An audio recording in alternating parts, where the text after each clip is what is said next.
Orlando Speed World, round 2 of FD. After a sold-out first round of competition in Long Beach, Odie Bakshis has asserted himself as the leader of the series. However, Forrest Wang and Chris Forsberg have kicked off their seasons in a strong way as well.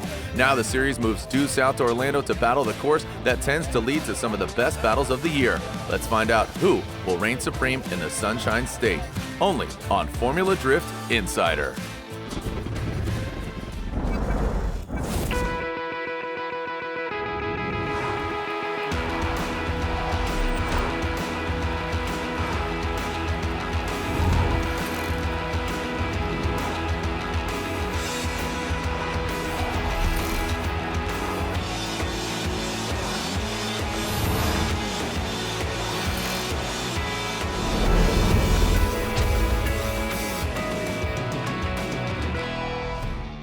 Long Beach, California. It's a clean slate for drivers, teams, and everybody involved until champagne is sprayed and carbon fiber trophies are given out. Yeah, last event was a crazy one. Very challenging one for us. We had some gremlins following us with the car. It's a new build, so then top 8 we managed to go against Frederick Osbo, but the car, we had no nitrous working. We had a boost issue and probably down 400 horsepower from what we normally have. So we tried our best to put it together. While leading, it wasn't so bad because we were just full throttle everywhere, clutch kicking the car. And when I chased Frederick, just straightened on the transition because we didn't have enough power to basically adjust while chasing. So Frederick got the win, and that was it for us. Long Beach was amazing for us. Second overall. We qualified 6th. It was, again, a tough running for qualifying. I think I got a 95 and a 96. Final 4 would face off against Frederick Osbo. I led first. I was a higher qualifier. So on my lead run, wall to wall, finished the course tight. Felt like we did a pretty solid run, had a little bit of advantage. Spotter radioed in saying that he was calling 5 minutes, and they ended up losing the engine and had to forfeit their run, and we advanced on to the finals. You know, Long Beach was, I'd say, a smooth event, but it was not easy. And I think the fact that it was smooth, it allowed me to just focus run to run and keep my head straight and make adjustments to the car as needed. So we just felt prepared every single battle, and that was all we needed. For the finals, I led first, and I just set the pace that I wanted to. You know, I went as hard as I have to go, and I knew that the judges want a qualifying line, and you just got to lay down a really good qualifying run because everyone's doing that. So on the lead, I went hard, just kept a lot of momentum, filled the zones, and it worked out beautifully. For the chase run, I lined up, and I knew that chasing Forrest is sometimes difficult. He's very stylistic, pours on a lot of angle, and it's sometimes hard to chase that because you're carrying a bunch of momentum into something, then you gotta pour on angle, then you gotta burst out of there into the next zone. And you know, that was tough, but it was so much fun.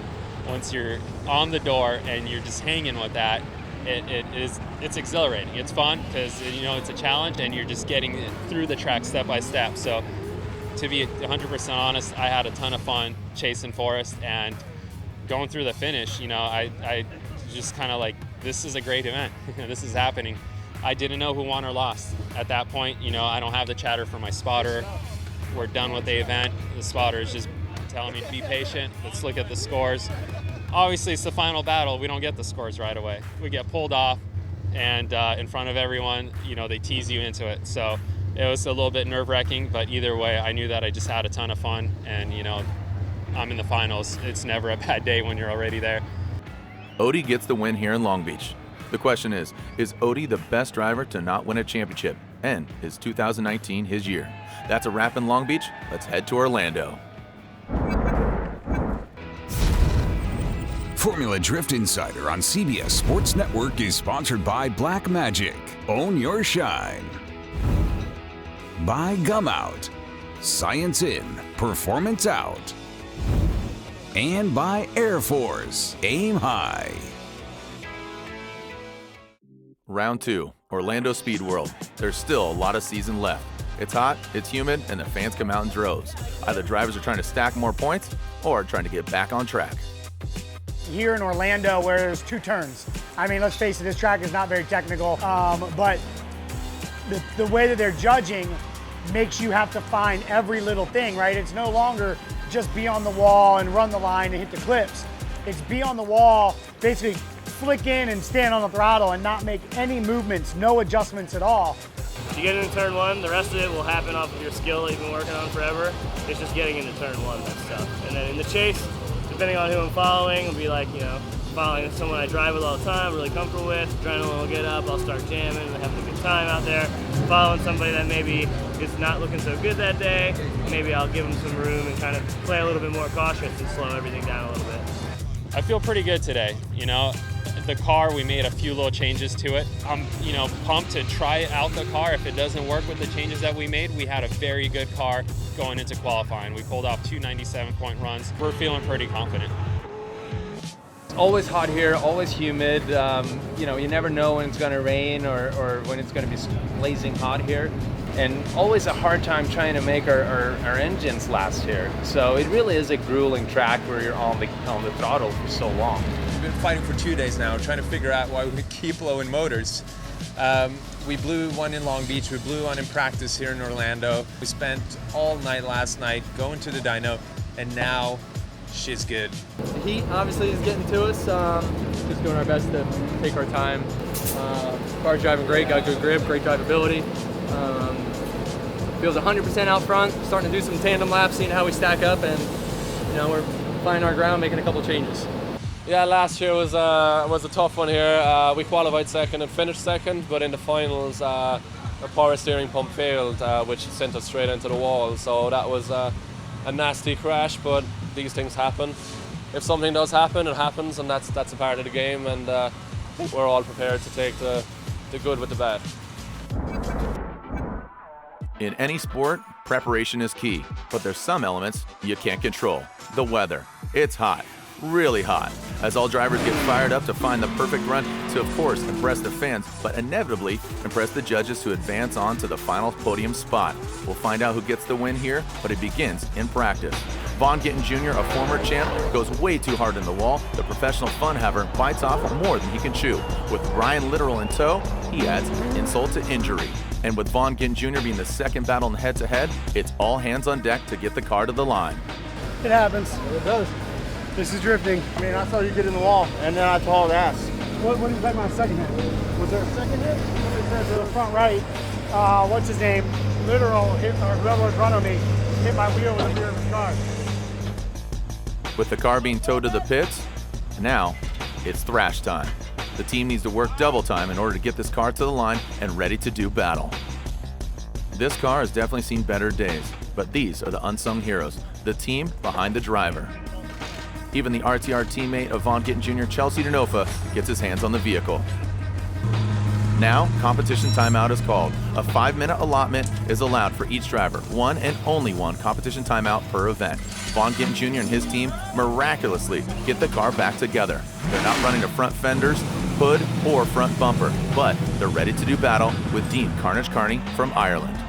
With Vaughn qualifying higher, he leads first, and quickly he jumps out of the gate, a big separation between the two drivers. Dean Carney wants some redemption after a very hot Long Beach, literally and figuratively.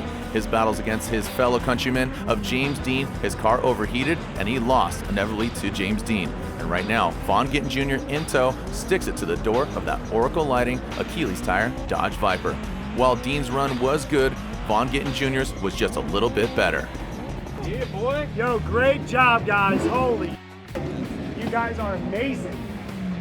Oh my God, I don't even, is that really, is this real life? Crew got it fixed in our 5-minute rule. He's got my wheels in the front, no body panels, no headlights, no nothing. The car wasn't even aligned perfect within the time constraints we had, but he just went out and beat Dean and got the win. So we're stoked. He's driving phenomenal, and dude, that was awesome. I literally had tears, you know, after witnessing them, and then going out there and getting over the hump in my mind and throwing myself back at the same wall. It just sucked me in, you know. It was emotional. It just felt good. Hey, if I can do it once, I can do it twice, 3 times, maybe 4. Formula Drift Insider on CBS Sports Network is sponsored by Nexen Tire. We got you. By NOS High Performance Energy. How hard will you drive? And by Falcon Tires. After practice, after 32, and now it's top 16 driver introductions.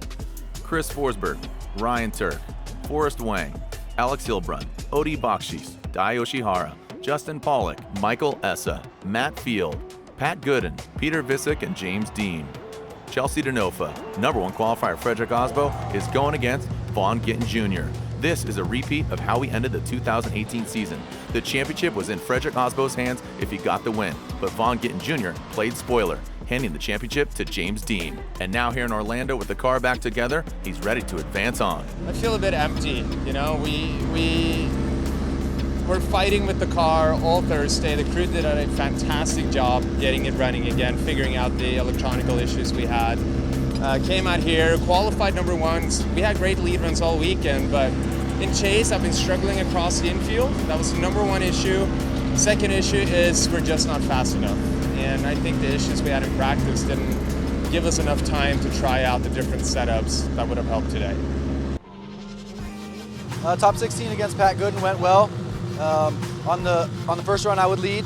Basically, my best to stick to a 100-point run, and I did just that. Riding the wall all the way, come down to the stadium floor, inner clip 1, got it, inner clip 2, got it good. Ride the outer zone, second outer zone all the way through. We switched the positions, and I heard that he got, kind of a bobble through the center, so I knew I had a pretty good advantage on him, but still stick with him. And that was my main goal, is just stick with him the best I could. Followed him through the course. He did a real good job through the course, but I stuck with him, and it wasn't enough for him to come back from his mistake in the first run, and we ended up coming out with the win. So I just got done with a battle with Alex Hilbrun. Coming through inner clip 2, I was just running my line, and I just felt like a hit behind me. It kind of threw me off a little bit. I was almost going to straighten out. I grabbed some handbrake to throw it back and continue on through the run. And I'm not sure what happened with Alex behind me. Maybe he got lost in the smoke. It's definitely really hard to go through that center section. First lap battle, I was chasing Odi in the top 16, and we were good on the bank on outer zone 1 until the end of it, where we're going towards inside clip 1. I just felt like he slowed down a little too much, and I just went straight into his tire. I guess I hit tire to tire, and it just kind of spun me around. So a huge deficit there going into run #2 where I was leading. At that point I had nothing to lose, so I just went for it, and unfortunately it wasn't enough to overturn that decision on the first lap. All's fair in love and war. Two FD competitors, still friends, even though Odi gets the win. Moving on to the next battle, Yoshihara versus Turk. Just had a great battle with Ryan Turk in top 16, and I was leading first. I had a good lead learn, and I think he followed really well as well. And when we switched, he had a good lead run as well. I followed him pretty close on the bank. Second half wasn't too close, but I still kept a good distance. And I thought I could be one more time, but I got it. So super happy. I know his crew really worked hard and get the car back in 2 weeks. But I have to take it. So great. James is just right up in the pocket, trying to stay with us in with the typical competitor fashion. My car came down and made contact. I transferred up and continued the run, finished the run, but he was just a little knocked off, and they deemed it his fault. He wasn't supposed to be there, and that's kind of sucks. Because then on the next run, it's we just got to clear the course without giving him a 10-car gap. And not that I am just trying to take an easy win. I followed him in. I gave him a little bit of room at the initiation to make sure I didn't make that mistake. We closed in on him. We got door to door at the end of the bank. I thought we had too much drive on him, so I kind of backpedaled a little bit through the transition so I could see through the smoke. And when we came out the other end, he had 2-3 lengths on me. I couldn't exactly close it.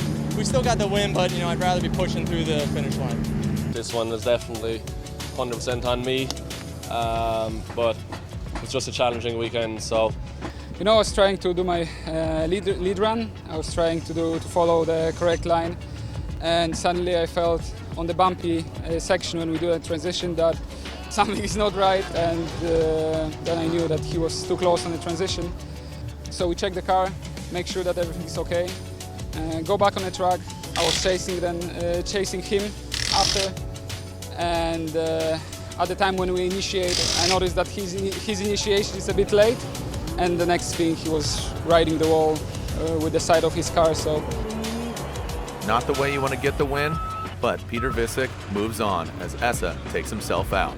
An All-American battle has Matt Field going against Chelsea Denofa. The Beast from the Bay against Say Howdy, Get Rowdy. Top 16 run with Chelsea Denofa. We knew we had to bring it. Fortunately, we got the car running right, so we had that going for us. Felt good to get that figured out. I followed first, and no matter what we did to the car this weekend, it just wasn't quite enough.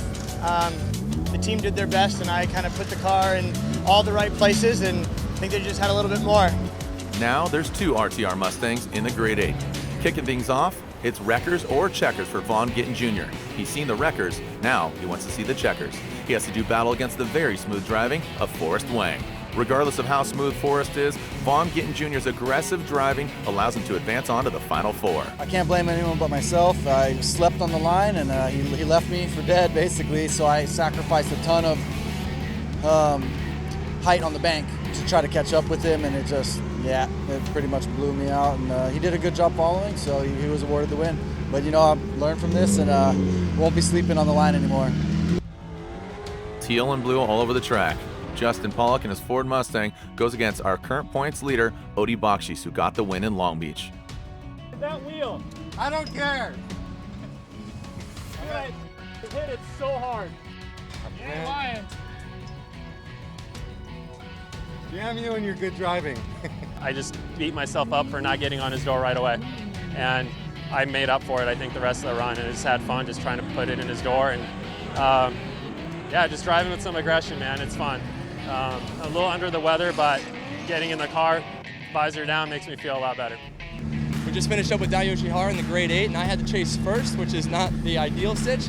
And I knew he was smooth and fast, just pitched it right up in the bank with him, and we closed right up on his door halfway through the bank. I'm just working the clutch, working the handbrake, trying to keep off of him. And we come down through inner 1. As we transferred, lost about a car length or 2. And as soon as we hit inner 2, just rocketed it back up and got glued to his door and pushed him all the way through the finish line, which felt great. Our lead run, we had a lot of drive in the car. It felt awesome. Just did a nice high wide, hit all the clips, stayed on the throttle. We pushed like 8 lengths on him through the last turn. So car feels dialed, we got the win.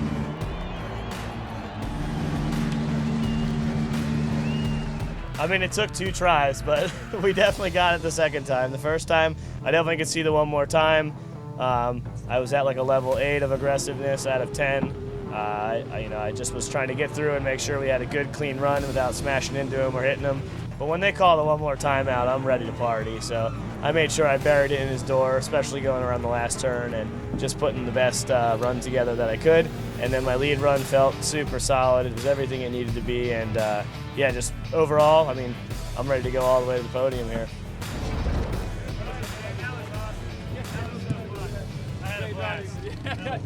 I saw your head. I'm like, come on, let's go! Formula Drift Insider on CBS Sports Network is sponsored by Black Magic. Own your shine. By Gum Out. Science in, performance out.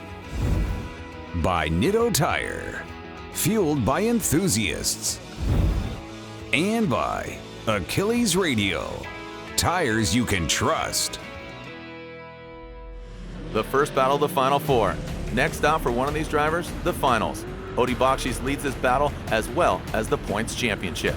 Vaughn Gittin Jr. had a dismal start to the day, and now as the sun sets, he moves one step closer to the podium. Unfortunately, Odi Bakshis has a different plan. Judges gave it to him. Hats off to him. It was an epic battle. It could have went one more time. It could have went 5 more times. I'd do that all night because it was an absolute blast. But, again, I'm just grateful to be able to even make it to the Final 4 because after practice, I shouldn't even have been out there. And, hats off to the RTR Motorsports team. The RTR cars in general, Vaughn, myself, the cars were just on point all weekend. We literally lost because I just nicked somebody's back tire on entry. Like, that was the deciding factor. We had Chris big time on the lead run, and all we had to do was put a decent follow down, and I misjudged the entry just a little bit. I was thinking he was going to pick up the throttle earlier, and he didn't. But his run was still a good lead run. I gave him the bump, broke the tie rod, got into the wall. He's a wild man, and he had a good car, so I knew he was going to bring it to us. After a long, hot day, these are the two gladiators left standing. Chris Forsberg won here last year over James Dean, familiar territory for the three-time champ. Control to start, York, clear to send run 1 in this battle. Copy, sending cars. I took off. I had to lead first, and I just laid down a really solid run, and it felt really good. And then when I came back to chase, my spotter told me that he just shut down, and next thing we know is he's debeated a tire. So we debeated a tire during practice. We just had our setup a little wrong. I think it was just an unfortunate freak thing for Chris, and it's a bummer. I wanted to battle Chris. I was looking forward to it, and it's never a fun way to just take the win like that, but I'll take it. I feel like I earned it from the rest of the weekend of how things went. I think I was just like a little too throttle happy and came around towards inner one, maybe just a little too much angle instead of following him door to door. And so I probably just hit it a little too perpendicular, ripped the tire off, felt the whole thing jumping up and down. I thought we lost an axle first and, just stay in the gas, drive through the bump, get to the left, and then the car, lined back up again. So I was like, oh, we lost the tire. So I just stayed in it, finished out the run, but the rule is if you debeat the tire in the first run, you are not allowed to change it. So, but he had such a run and a gap, if we wouldn't have won anyway, losing it that early in the past. So we finished second place. And just like that, Odi Bakshis maintains the points lead with back-to-back wins in Long Beach and here in Orlando. Chris Forsberg, who got third place in Long Beach, betters it here at round 2. Chelsea Denofa rounds out the podium spots. We'll see you at round 3 of the FD Championship at Road Atlanta. In association with Formula Drift, this has been a presentation of CBS Sports Network, the 24-hour home of CBS Sports.